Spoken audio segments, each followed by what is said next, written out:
How's it going, everybody? My name is fallinghurts, and today I want to do something that I've needed to do. A little while back, I made a promise in a video that I would review MindsEye. And now, after 100% completing the game, I'm here to give you my review.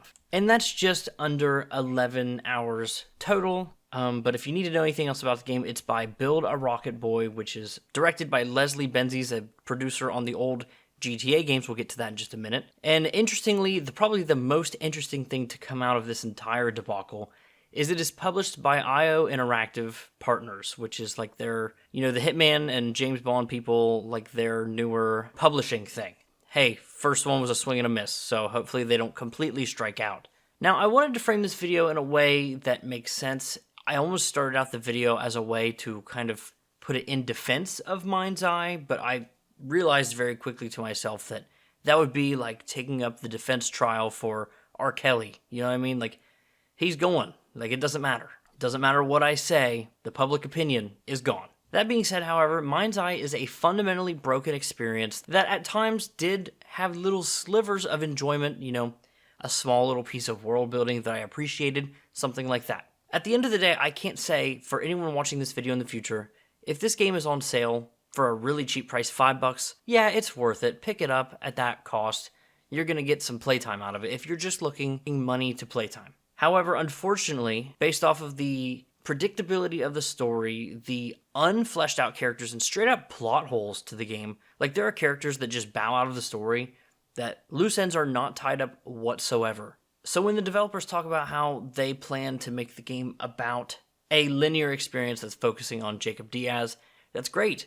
But they focused on him and just him, and quite frankly, there's really not that much development of his character either. There are things he learns, and perceptions shift a bit, but I felt the story was overall a major letdown in pretty much every meaningful way. There were cool sequences of the game here or there, but a lot of these intermittent moments of, I don't want to say greatness, but good moments are completely hampered by the in-between, whether that be repetitive combat sections or drive distances that are entirely too long. Like, this game is sending you back and forth across the map at an alarming rate at any given point. It's just monotonous, it's boring. The driving in the game feels okay, it doesn't feel terrible, but you're doing it so much and going so far, like it's sending you miles and miles away, that it's just not, like, enjoyable. Like, there's no fun to be taken from it. It's not like the car physics are like the most advanced you've ever seen. The AI and the other drivers is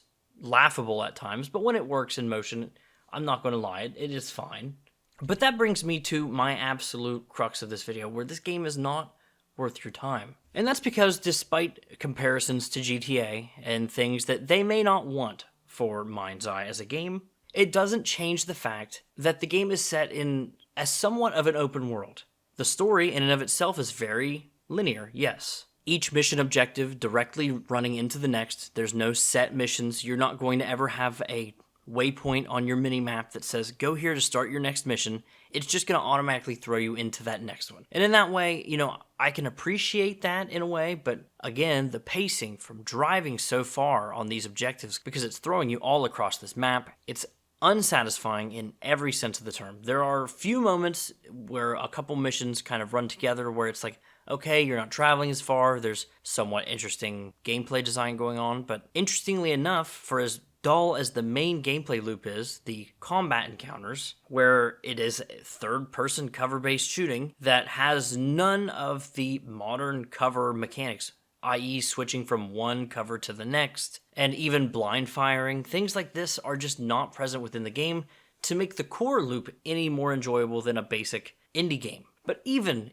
as the game tries to get away from these core mechanics, like flying a drone, which is something you do get to rely on a little bit more heavily throughout the later parts of the game, but whether it be a drone section or a flying sequence, oh my gosh, it's pulling teeth. It's terrible. It's not fun. I had to switch actually from keyboard and mouse to a controller because I felt like I was actively developing arthritis by trying to do it, because they were such long, drawn-out sequences that just didn't need to be what they were. Could have been a cutscene, and again, the scope of this game is just so out of whack. Make the game completely just cutscenes and gameplay, take out the open world and the driving entirely. Maybe make a few slow dirt roads, like kind of like the opening to GTA 5, where it's like you're in that snowy area. Yeah, you can't really go everywhere, but maybe you have a few driving sections if you really want to. Now, I realize in my rambling that this video is kind of going the same way as far as scope and scale. I don't want to go too long with this video because I don't want to waste my time or your time talking about this game. However, I would be remiss to say that there weren't things that I enjoyed. First off, I didn't hate the music for what it was. It's not memorable by any means. It's definitely contrived from other more popular things, but it does the job of keeping a good tempo. The cutscenes are also pretty enjoyable. All in all, I think Jacob Diaz is actually a pretty good lead character. I wish I would have seen him develop more, as I already said. But all in all, his interactions with other characters, the nuance to some of his interactions with people are kind of cool. And what really gets me sad is, like, there's a few characters, like there's a hacker girl and then his friend that gets him onto the job in this city. These are characters that are pretty much put off to the sideline in any meaningful way. And I would have loved, whether the scope of the game was a little bigger or if they were to reel it in, to have them more central to the plot of the game in and of itself, especially the friend. That being said, however, the final thing that I did not mind about the game as a whole were the world itself. You know, the city of Red Rock being basically like an alternate version of Las Vegas, where they've passed what is called the Family Act, I think it's called, where there's no more gambling. So it's Las Vegas in a futuristic world where there's no gambling. So, you know, tech entrepreneurs and legalized militias and things like that have all kind of popped up. And there's a bunch of different avenues of technology and wealth. And the game world in and of itself looks really cool. You get like a sandstorm or something around the world.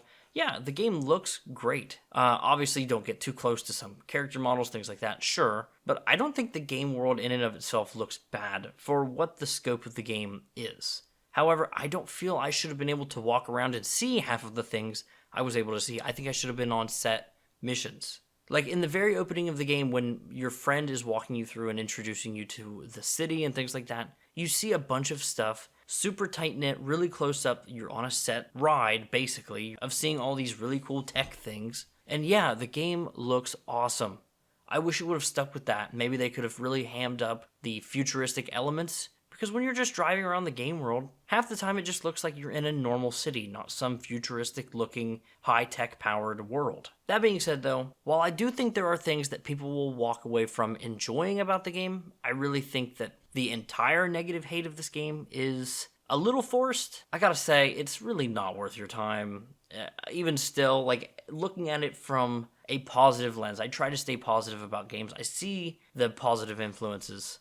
The game ran better for me than I think a lot of people. I have a 9070 XT PC with 9700X. It was on an NVMe drive. Game ran fine. I didn't really have much of a problem. I had to turn on I had to turn on FSR, which it says is for the sake of the game, for the sake of 100% smooth frames, but overall it ran fine, didn't have any crashes. Bugs were like, it's one of those things where it's like I wasn't trying to jump on a flaming vehicle to see if my guy would catch on fire. But obviously, I've seen the clips, you've seen the clips. There are limits to what this game is immersive with, and if you don't ask too much of it, it won't give you the wrong answers. So that's why I say the game is not worth your time. To anyone who watches my channel and perhaps values my opinion, first off, I'm sorry. I shouldn't be your first call, and I hope I'm not. Secondly, everyone's right. Don't waste your time with this game. After 100%ing the game at 11 hours, this game is barely worth it if it's free.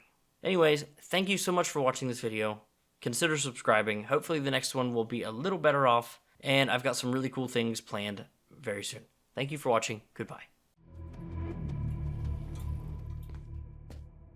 Thanks for all your help, Charlie. Couldn't have done it without you.